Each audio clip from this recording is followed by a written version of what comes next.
25,000 copies of a special Madam President edition. 2 versions were printed, one for Trump and one for Clinton, but only the Clinton version was sent to newsstands on election night. How'd that happen? Here now is Matt Cooper, political editor for Newsweek. Matt, it's great to see you. It's great to see you, Tucker. Thank you. So it was, look, I mean, everyone makes screw-ups like this, and I'm not here to mock you for that. It's the content of it that was unbelievable, and it was so unbelievable, actually, that I got to put it on the screen. I want to read part of the introduction to the Madam President edition.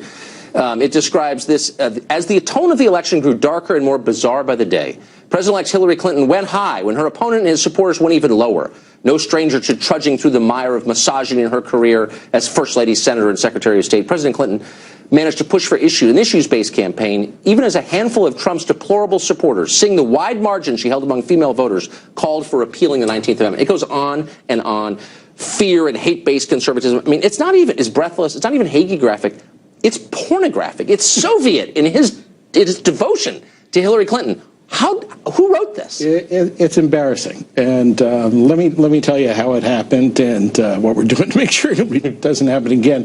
Newsweek, like a lot of publications, puts out special commemorative issues. Yeah. You've probably seen them on the newsstands. You know, 75th anniversary of D-Day, or, you know, we have one out about Harrison Ford's acting career. This is a big part of the magazine business now. And what we did for the election was the company that we subcontract to, as you said in the intro, produced two editions. One, President Trump, the other, Madam President.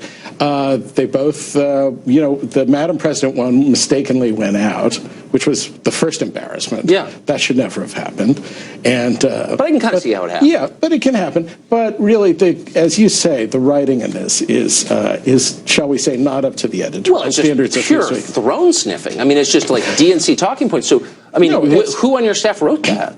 Well, no one on our staff wrote it. Again, we subcontract out to a company. But when you read it before it went out, what did you say? Well, no, we didn't, and that's part of the problem. What do you mean, you didn't read it before it went out? See, we subcontract these commemorative issues to a company, and this is pretty common in the magazine business now. The company that does it for us does stuff for Reader's Digest or Scientific American. Wait, nobody read this before? Well, let me just finish. Okay. Yeah, so it's sort of been done on a separate track, and we did not review it before it went out. Well, but what if they had like reprinted Mein Kampf or something? I mean, well, if they had reprinted Mein Kampf, that would have been even worse. There's no question. Look.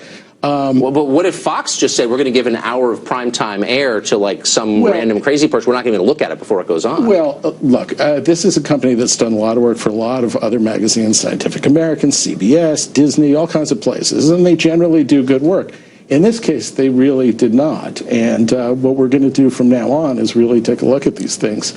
Even though we didn't, you know, over at regular Newsweek didn't put it out, you know, we're ultimately responsible for it. You're an old friend of mine. I'm just going to say this out loud, and I'm a fan. That seems so reckless and crazy to let someone else take over your magazine and not even check what they're writing. Yeah, well, again, it is a separate kind of track. But look, I hear you. It's got the Newsweek name on it. Yeah, it's right here, Newsweek. Ultimately, we're going to bear responsibility for.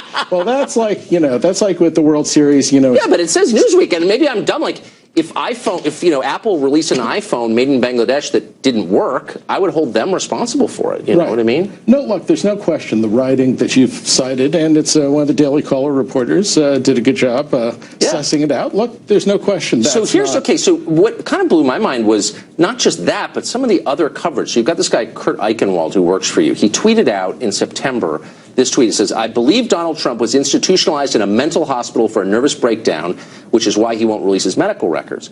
No evidence of that at all. Newsweek wouldn't answer any questions about why he did that or back up his claim. And then they allowed him to keep covering the campaign. Why?